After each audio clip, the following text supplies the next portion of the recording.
pertanyaan tersebut. Baik, selanjutnya kita akan masuk ke materi terakhir dan tentunya tidak kalah pentingnya yaitu adalah cara cerdas meningkatkan produksi ASI. Nah, siapa nih yang tadi mungkin merasa ASINya masih kurang, masih seret, ingin meningkatkan produksi ASINya bagaimana atau yang sudah banyak tapi ingin lebih banyak lagi? Boleh nanti dicatat, kemudian bagi yang ingin bertanya bisa langsung mengisi link tersebut. Baik, untuk pemateri selanjutnya, beliau adalah konselor menyusui, sudah mengikuti pelatihan konseling menyusui modul WHO UNICEF dari Sentra Laktasi Indonesia, kemudian juga mengikuti pelatihan Bidan Pintar Mother Hope Indonesia dan pelatihan relaktasi Ikatan Konselor Menyusui Indonesia. Wah, luar biasa ya, kancah dunia perasian ini. Dan beliau juga sering menjadi pembicara pada webinar menyusui Wonderful ASI dan juga berpengalaman kerja di Puskesmas, BPM, PMB, dan juga menjadi konselor menyusui hingga sekarang. Nanti boleh juga yang mau follow dan langsung konsultasi online juga bisa. Beliau adalah lulusan dari D3 Kebidanan Poltekkes Bakti Mulia Sukoharjo pada tahun 2015. Langsung saja kita sambut Bidan Iftitah Amin Nasuha AMD Cup. Selamat pagi Bidan Tita, apakah sudah bisa bergabung? Selamat pagi Mbak Risan, Assalamualaikum. Waalaikumsalam. Baik, untuk selanjutnya kepada Bidan Tita, kami silakan. Terima kasih Mbak Risan. Baik, tadi kita sudah belajar bagaimana sih manfaat ASI dalam tumbuh kembang bayi. Sekarang kita akan belajar tentang tantangan. Pasti eh, banyak sekali ibu-ibu di sini memberikan ASI nggak semudah itu Mbak. Banyak sekali tantangannya. Izin share screen ya. Baik, kita akan membahas apa aja sih tantangan menyusui dan bagaimana cara untuk meningkatkan produksi ASI. Ini situasi praktik menyusui di Indonesia. Jadi berdasarkan Rikesdas tahun 2018 ini, pemberian kolostrum ini masih 85,4%. Jadi sisanya ada yang diberikan sebagian, lalu ada yang dibuang. Dan untuk IMD seperti yang dijelaskan Dr. Alita tadi ya, begitu penting juga IMD inisiasi menyusui dini di Indonesia ini masih 58,2%. Jadi masih separuhnya yang mendapatkan IMD setelah melahirkan. Dan dari 58,2% ini hanya eh, kurang dari 84,1% ini pemberiannya kurang dari 1 jam. Jadi memang idealnya eh, sesuai peraturan juga ini ada PP-nya itu IMD itu minimal 1 jam. Jadi bayi ditaruh di dada ibu itu minimal 1 jam. Nah ini beberapa alasan tidak memberikan ASI. Ada 65,7% ini katanya asinya nggak keluar. Apakah benar begitu? Nanti kita akan tahu penyebabnya. 8,4% karena rawat pisah, 66,6% anak tidak bisa menyusu, lalu 5,7% alasan medis, 5,4% anak terpisah dari ibunya, 4,5% lainnya, 2,2% alasan repot, dan 1,5% karena ibunya meninggal. Nah, ini apa aja sih tantangan dan hambatan? Banyak sekali ya. Eh, Nah, pertama itu dukungan dari berbagai pihak, lalu pengetahuan ibu dan keluarga tentang ASI dan menyusui. Lalu nomor tiga, kapasitas tenaga kesehatan. Dan nomor empat, masifnya iklan susu formula. Nomor 5, penguatan 10 langkah menuju keberhasilan menyusui dan optimalisasi implementasi kebijakan atau legislasi serta MONEF. Ini tadi ya kolostrum, ini yang keluar di awal setelah kelahiran bayi. Memang kolostrum ini hanya sedikit, biasanya lebih kental. Nah, yang penting adalah isapan-isapan pertama yang akan merangsang produksi ASI. Jadi, eh, ketika ibu setelah melahirkan, kok ASIku masih dikit ya? Ya, nggak apa-apa, Bu. Tetap disusui karena eh, hal yang paling penting setelah kelahiran bayi adalah isapan-isapan pertama dari bayi itu yang akan nanti merangsang eh, ASINya berproduksi lebih banyak lagi. Jadi ibu supaya memantapkan menyusui. Bismillah, aku menyusui bayiku. Nah, jumlah ASI yang diminum bayi relatif tidak penting. Yang penting isapan bayi di awal-awal kehidupan itu agar dia mendapatkan kolostrum. Ini kolostrum, ini ASI matur ya. ASI matur itu ASI awal biasanya agak encer, nanti ASI akhir ini lebih kental. Biasanya ini, Mbak, ASIku kok encer ya? Apakah bisa bikin kenyang? Nah, semua ASI yang keluar pertama itu memang encer karena ada kandungan air dan laktosa. Yang ke, ASI akhir ini lebih banyak mengandung lemak, jadi dia lebih pekat. Tapi setiap sesi menyusui, anak harus mendapat keduanya, ASI awal dan ASI akhir. Ini IMD itu menyusu inisiasi menyusu dini. Jadi me- menyusui bayi itu kurang dari 1 jam setelah kelahiran. Jadi eh, begitu habis lahiran, setelah pemotongan tali pusat, bayi ditempelkan di dada ibu. Dan ketika melakukan IMD pasti juga bayi melakukan kontak kulit dini. Jadi ketika tubuh bayi dan tubuh ibu itu apa didekatkan, nah maka bayi juga mendapatkan manfaat dari kontak kulit dini ini. Ini juga diatur dalam PP nomor 33 tahun 2012 pasal 9 dan eh, pasal 33 huruf D. Jadi memang ini sudah ada peraturannya. Ini waktu pertama kontak kulit, Smith Novita Group membagi waktu skin to skin contact ini ada 3, yaitu di bawah atau sama dengan 1 jam, antara 2 sampai 3 jam, di atas atau sama dengan 24 jam. Kontak kulit dini ini segera setelah lahir. Nah, ini meletakkan kulit bayi pada kulit ibu selama minimal 60 menit. Atau sampai menyusui awal selesai bila menyusu awal lebih 1 jam. Nah, SSC ini direkomendasikan dilanjutkan setiap saat dengan waktu berapa lama yang dikehendaki. Jadi nggak ada batasan waktu menurut UNICEF tahun 2011. Dan apa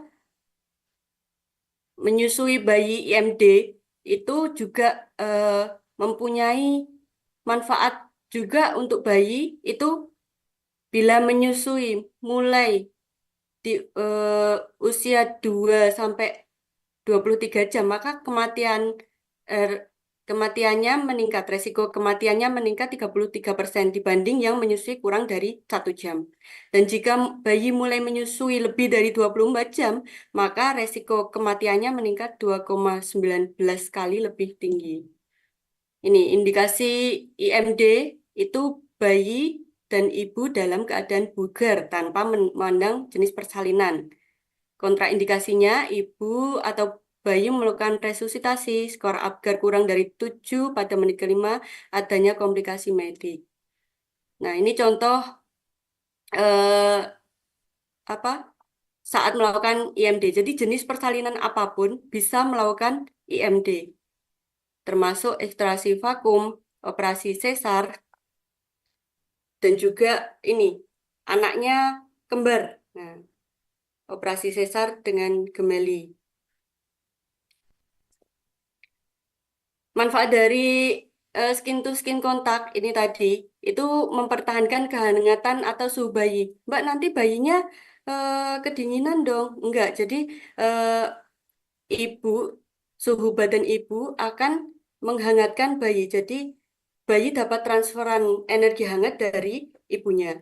Lebih berhasil dan lebih lama menyusui. Detak jantung dan pernafasan lebih cepat stabil.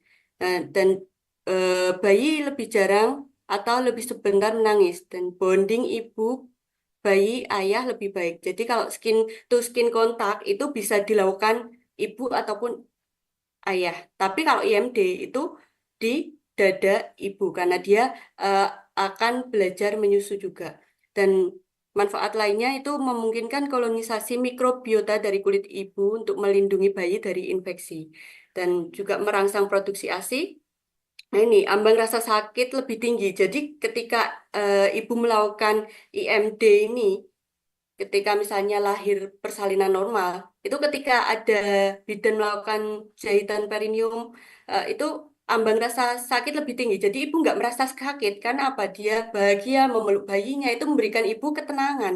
Sehingga ketika ada tindakan apa eh, yang itu membuat ibu sakit, itu ibu lebih bisa tidak merasakan sakit karena ambang rasa sakitnya itu lebih tinggi karena dengan melihat senyum bayi, eh, detak jantung bayi bisa dirasakan ibu sehingga ibu lebih nyaman, lebih rileks dan juga mengurangi perdarahan postpartum dan menurunkan mortalitas dan morbiditas.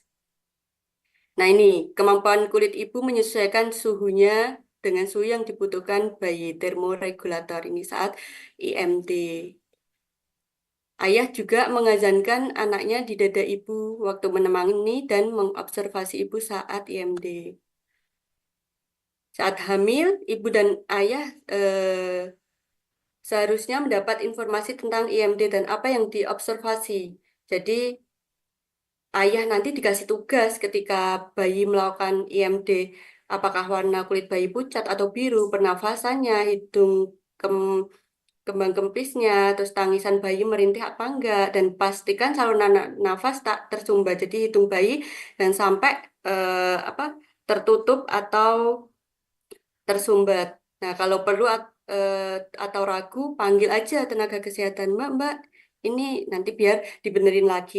Jadi yang benar itu eh, bayinya itu menengok miring gitu. Jadi biar hidungnya itu tidak tersumbat. Nah, ini tantangan dalam menyusui. Yang pertama tadi dukungan dari berbagai pihak. Jadi sering sekali seorang ibu ketika menyusui, hal yang paling vital adalah dukungan dari lingkungan, terutama keluarga. Ketika semua keluarga support, eh, mau memberikan perhatian kepada ibu, mau membantu dia di awal-awal kelahiran, mau membantu dia memenuhi kebutuhan dirinya, karena kita tahu ya ibu setelah melahirkan itu eh, ngurusin bayinya aja udah repot. Kadang dia lupa belum makan atau mau ke kamar mandi pun ketika bayi masih menyusu itu sampai ditahan sampai nanti aja bayiku masih menyusu segitu eh, apa pengorbanan ibu dalam menyusui. Jadi eh, dukungan keluarga terutama suami dalam mendukung ibu menyusui sangat-sangat dibutuhkan karena ibu nifas itu pun juga emosinya karena pengaruh hormon jadi masih eh, nggak stabil. Dengar apa sih dikit sensitif sekali. Jadi ketika dia belajar menyusui, bayinya juga masih belajar menyusu, itu yang dibutuhkan hanya dukungan, bukan, "Loh kok bayimu rewel aja toh? Itu ASImu kurang ya?" Itu langsung benar-benar bikin ibu down. Ibu biasanya langsung nangis. Ya Allah, aku udah berusaha tapi kok dipatahkan semangatnya. Nah, itu yang juga sangat mempengaruhi produksi ASI. Juga dukungan dari tenaga kesehatan, dukungan tempat kerja, mungkin ada yang cutinya hanya berapa eh, bulan gitu, hanya 1 bulan atau bahkan berapa hari, dukungan dari lingkungan sekitar, tetangga, apalagi ya yang eh, eh, baru jenguk bayi langsung komen komen ini itu, nah itu juga eh, sangat apa berpengaruh, terutama di masa-masa awal menyusui. Nah ini masa yang genting yang menentukan keberhasilan pemberian ASI eksklusif. Yang kedua, tantangan dalam menyusui adalah pengetahuan ibu dan keluarga. Jadi minggu pertama setelah kelahiran bayi itu hari ke-1 dan ketiga itu bayi mendapatkan kolostrum. Payudara masih terasa lunak. Jadi belum yang mentek-mentek apa berisi gitu ya. Masih lunak. Nggak apa-apa itu wajar. Yang hari ketiga sampai keempat ASI keluar. Berubah, udah mulai berubah dari kolostrum berubah ke ASI transisi tadi. Nah, volume yang dihasilkan pun meningkat. Nah, mulai nih payudara terasa penuh. Wah, ini ASI mulai produksi lebih banyak. Dan hari ke 6 sampai ke 7 bayi kehilangan berat badan. Ini nggak boleh lebih dari 10% ya. Dan kebutuhan cairan dan glukosa ditanggung cadangan lemak bayi sejak sebelum lahir. Setelah menyusu, berat badan bayi meningkat. Dan hari ke 10 sampai ke 14 bayi kembali ke BB lahirnya.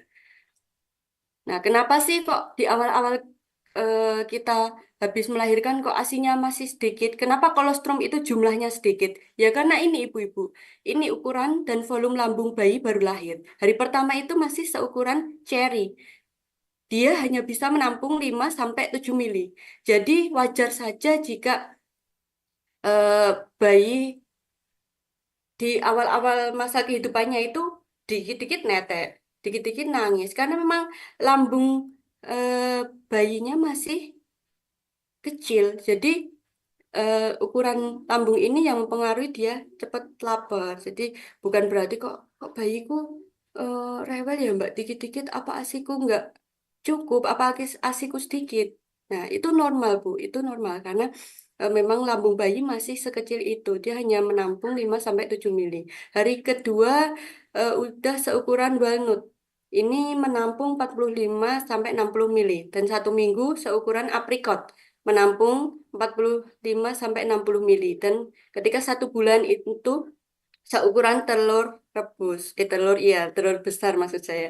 Jadi ukuran bayi lambung bayi mampu menampung 80 sampai 150 mili. Nah, ini posisi menyusui yang kurang tepat. Yang gambar 1 ini karena tangan ibu masih memegang payudara ketika bayi sudah menempel, eh, tangan ibu masih memegang payudara, ini menyebabkan aliran ASI yang keluar menjadi terhambat. Yang kedua ini karena yang menengok hanya kepalanya saja, jadi badannya masih menghadap ke atas, yang menengok kepalanya saja. Ini posisi yang kurang tepat. Gimana posisi menyusui yang benar ini? Dagu bayi menempel ke payudara ibu. Perut atau dada bayi menempel pada perut ibu. Dan kepala bayi mendongak. Dan bahu belakang bayi dipegang. Jadi bukan hanya kepala, tapi tangan ibu sampai menopang bahu bayi. Dan ketika dagu bayi ini menempel ke payudara ibu, otomatis eh, hidung bayi itu menjauh dari payudara. Sehingga eh, untuk apa kasus bayinya kesulitan bernafas itu tidak terjadi. Jadi biasanya kalau kenapa kok bayi menyusu sampai hidungnya nempel sehingga menghalangi jalan nafas itu biasanya karena ini posisi menyusunya kurang benar. Kalau dagunya itu menjauh otomatis hidungnya itu nanti menempel ke payudara. Tapi kalau dagunya bayi menempel ke payudara otomatis bayinya agak mendongak dan hidungnya menjauh dari payudara sehingga tidak menghalangi ketika dia menyusu. Ini pelekatan. Pelekatan yang nomor 1 ini, pelekatan yang benar. Yang nomor 2 ini yang kurang tepat karena dia menyusu di puting. Jadi menyusu yang benar itu bayi mulutnya itu menempel di areola, bagian yang agak hitam-hitam. Nah, ini pelekatan yang benar. Jadi areola bagian atas terlihat lebih banyak daripada bagian bawah. Bibir atas terputar keluar ke atas dan bibir bawah terputar keluar ke bawah. Mulut terbuka lebar, dagu melekat ke payudara, hidung jauh dari payudara dan pipinya mengembang. Kalau pipinya kompot gini, berarti itu pelekatannya masih kurang benar. Kenapa sih pelekatan itu harus benar? Nah, ini karena dari posisi dan pelekatan itu ketika kurang tepat, maka akan muncul masalah selanjutnya. Ketika pelekatan buruk yang eh, paling sering ini sakit dan luka di puting. Biasanya nyeri, puting luka atau lecet. Dan ASI tidak dikeluarkan dengan efektif sehingga ketika pelekatannya masih belum baik, itu juga memicu bendungan dan ketika tidak ditangani bisa sampai mastitis. Ketika pelekatannya buruk, ibu juga merasa kayak persediaan ASINya kurang karena apa? Ketika ASI tidak dikeluarkan secara sempurna, masih ada kayak sisa yang di dalamnya, maka produksi ASI juga kurang maksimal. Nah, akibatnya apa? Bayi tidak puas, dia ingin menyusu lebih lama dan lebih banyak karena pelekatannya buruk, jadi dia lepas-lepas menyusunya kurang puas akhirnya rewel gitu. Bayi juga jadi frustasi, bahkan bisa menolak menyusu karena dia udah kecapean. Nah, sehingga kalau pelekatannya buruk, eh, ASI tidak dikeluarkan dengan maksimal, produksi ASI pun berkurang. Nah, berat badan bayi bisa tidak naik. Nomor tiga, tantangan yang ketiga, kapasitas tenaga kesehatan yang masih sedikit, yang mempunyai pengetahuan, kompetensi, dan keterampilan untuk membantu dan mendampingi ibu menyusui. Nah, yang keempat ini masifnya iklan susu formula. Nah, yang terbaru ini ya, Presiden Jokowi menerbitkan peraturan pemerintah nomor 28 tahun 2014 tentang peraturan pelaksanaan undang-undang nomor 17 tahun 2023 tentang kesehatan, yaitu di pasal 33. Produsen atau distributor susu formula bayi dilarang melakukan kegiatan yang dapat menghambat pemberian air susu ibu eksklusif. Ada 6 poin. Yang salah satunya di poin C, larangan pemberian potongan harga atau tambahan atau apapun atas pembelian susu formula. Lalu poin E, dilarang mengiklankan susu formula bayi atau produk pengganti ASI lainnya dan susu formula lanjutan yang dimuat dalam media massa baik cetak maupun elektronik.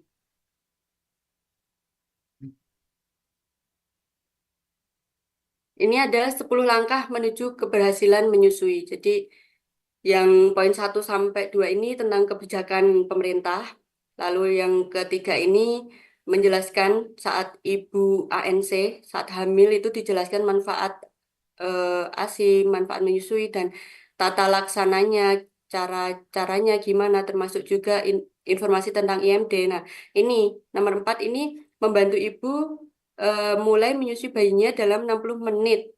Maksudnya ini IMD. Jadi IMD salah satu langkah menuju keberhasilan menyusui. Nomor 5, membantu ibu cara menyusui yang benar dan mempertahankan menyusui meski ibu terpisah dari bayi atas indikasi medis. Nomor 6, tidak memberikan makanan atau minuman apapun selain ASI kepada bayi baru lahir. Nomor 7, rawat gabung. Nomor 8, membantu ibu menyusui semau bayi.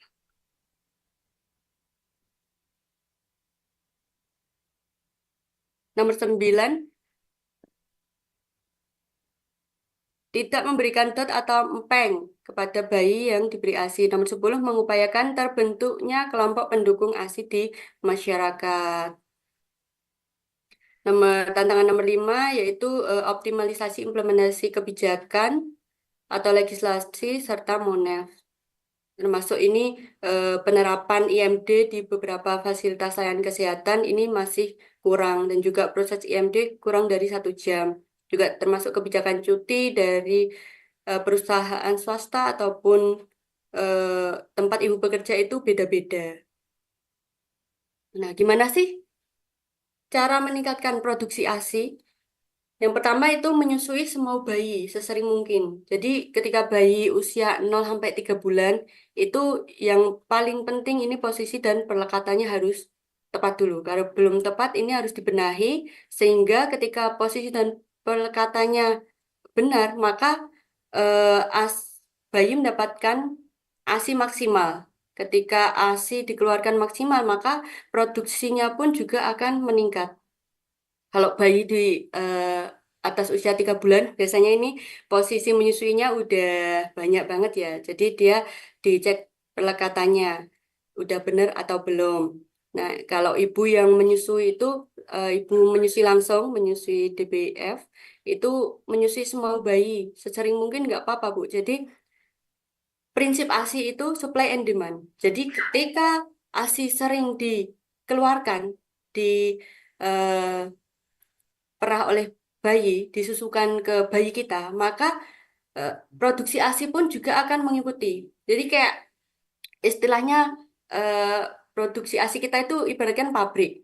Ketika ada permintaan barang yang banyak, ketika bayi kita butuh ASI yang banyak, otomatis ketika ASI itu dikeluarkan, maka produksinya pun juga akan meningkat. Jadi salah kaprah selama ini, oh Mbak, ASIku kok kayak kurang ya? Apa aku butuh tambahan susu lain? Nah, itu itu malah menjadikan eh, salah satu ASI tambah seret. Kenapa begitu? Karena ketika kita merasa ASI kita kurang, terus ditambahi susu lain, maka di situ akan ada jeda kita menyusui bayi kita. Padahal kalau ASI nggak dikeluarkan, dia yang nggak akan produksi, malah semakin otomatis kalau dijeda dikasih susu, bayi udah susu lain maksudnya bayi udah kenyang. Otomatis jadwal menyusui kita kan mundur ya. Nah itu malah menghambat produksi ASI selanjutnya. Jadi ah aku belum keluar nih ASInya, berarti eh, di tubuh kita juga belum produksi lagi, wong ASI yang di payudara kita belum dikeluarkan, gitu kan. Jadi salah kaprah yang selama ini apa masih banyak kita temui di lapangan. Nah, untuk ibu bekerja itu rajin pumping. Jadi di ketika bekerja usahakan 2 sampai 3 jam kalau bisa itu rajin pumping karena nanti kalau kita skip jadwal pumping otomatis produksi ASI kan juga nggak dikeluarkan, otomatis dia juga nggak produksi. Nah, kalau di rumah atau malam hari usahakan tidur dengan bayi dan menyusui langsung. Bisa juga Mohon dengan maaf, oh, Bidan Tita. Mohon maaf, sepertinya waktunya sudah habis. Mungkin bisa ditambah beberapa menit lagi, bisa dipercepat ya. kita langsung. Baik, Ini terima kasih, Bi. yang kedua Lactogog. Ini obat atau substansi lain yang dipercaya untuk membantu inisiasi pemeliharaan atau meningkatkan suplai ASI. Ini macam-macam Lactogog. Ini ada kelabat, fenugreek, daun terbangun ini di Sumatera Utara, daun katuk Jawa, bawang putih. Ini bisa untuk bumbu. Ini juga setelah dilakukan penelitian bisa meningkatkan produksi ASI, ginseng dan jantung pisang. Ini biasanya di Kalimantan Timur. Ini bisa dengan pijat, pijat laktasi, itu pijat oksitosin dan pijat payudara. Kita langsung aja praktekkan cara pijat punggung. Yang pertama, menggunakan kedua ibu jari di sisi-sisi tekuk leher. Memutar, lalu tarik ke samping. Lakukan sebanyak mungkin senyaman mams.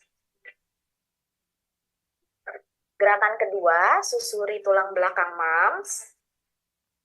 Lalu pijat di antara sisi tulang belakang dari bawah ke atas dengan gerakan yang sama memutar dengan ibu jari. Mams bisa mengulangi gerakan ini sebanyak mungkin senyaman mams. Setelah sampai atas, bisa tarik ke samping lagi. Ulangi kembali.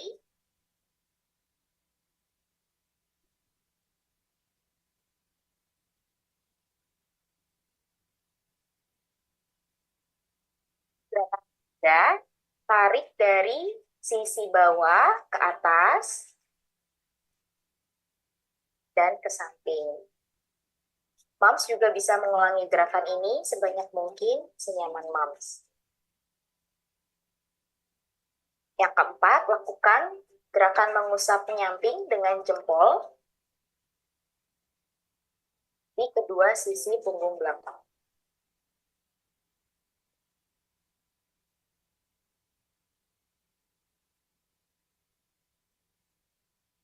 Setiap gerakan bisa mams ulangi sebanyak mungkin, senyaman mungkin.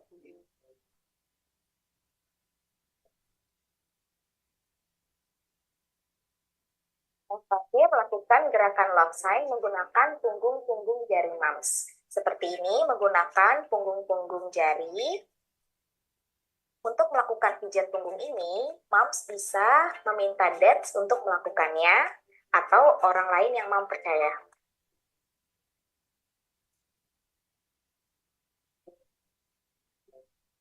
Tiap gerakan pada pijat punggung bisa Mams lakukan sebanyak mungkin sampai Mams nyaman.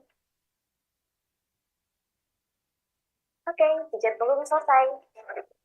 Langkah kedua adalah perawatan areola. Areola adalah bagian gelap di tengah payudara Anda dekat puting. Kadangkala areola terdapat sisa sabun dan ini harus dibersihkan ya Mams. Untuk membersihkan bagian areola, Mams bisa menggunakan minyak dan juga kapas. Bubuhi kapas dengan cukup minyak, lalu kompres bagian areola selama 2 menit. Setelah 2 menit, Mams putar searah jarum jam dan tarik secara perlahan. Selanjutnya, Mams bisa melakukan pijatan pada bagian areola. Olesi secukupnya dengan minyak, lalu lakukan pijatan dengan menggunakan ibu jari dari bagian atas, samping, sampai bawah. Langkah selanjutnya adalah melakukan pemijatan payudara. Pijatan pertama, Mams bisa lakukan dengan buku-buku jari. Seperti ini. Dari atas, samping, bawah, balik ke atas. Pemijatan selanjutnya adalah Mams melakukan gerakan memutar dari atas ke bagian puting.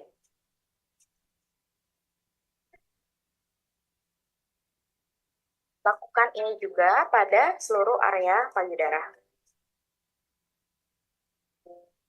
Jika terdapat sumbatan, Mams bisa mengulang beberapa pijatan teknik ini di area yang tersumbat.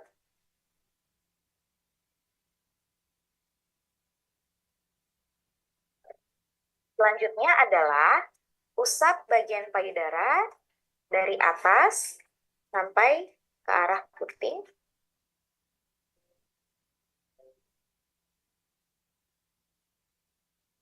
Lalu, lanjutkan gerakan seperti ini untuk membuat payudara lebih rileks.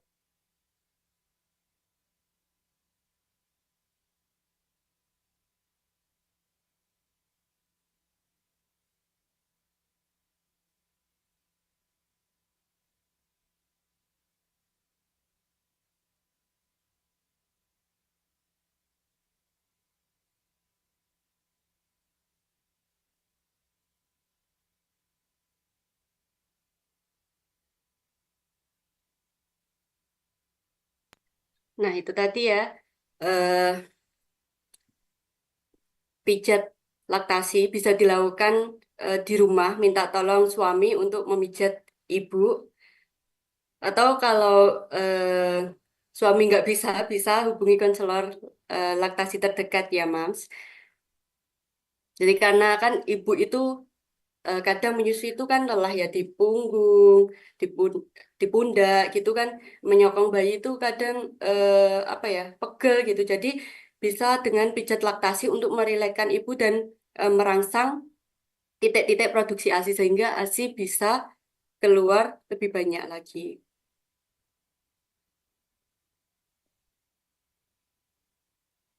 Kita langsung aja praktekkan. Nah, yang ada lagi pijat arugaan dan pijat akupresur ini di titik LU1 ini pada lateral dada 3 setinggi setelah IGA 1 dan sampai dengan IGA 2 dan titik CF17 letaknya yaitu pada IGA 4 di pertengahan sternum. Oke, jadi kunci keberhasilan menyusui adalah kepercayaan diri dan keyakinan yang kuat. Percaya diri diperoleh jika ibu punya cukup pengetahuan tentang menyusui. Dan keyakinan diperoleh dengan berdoa pada Allah agar dimudahkan dalam menjalankan perintahnya menyusui sampai 2 tahun atau lebih. Yakin bahwa Allah selalu mencukupkan rezeki pada hambanya, termasuk pada bayi kita. Allah yang mencukupkan rezeki bayi berupa ASI. Jadi jangan simpan masalah menyusuimu sendirian ya Mas. Ada aku untuk membantumu saat mengalami kendala dalam memberikan ASI. Jangan menyerah ya. Jangan buru-buru diberi susu lain. Temui konselor menyusui terdekat di daerah MAMS. Mari berjuang bersama-sama memberikan nutrisi terbaik untuk bayi kita dengan ASI. Terima kasih. Alhamdulillah jazakumullah khairan.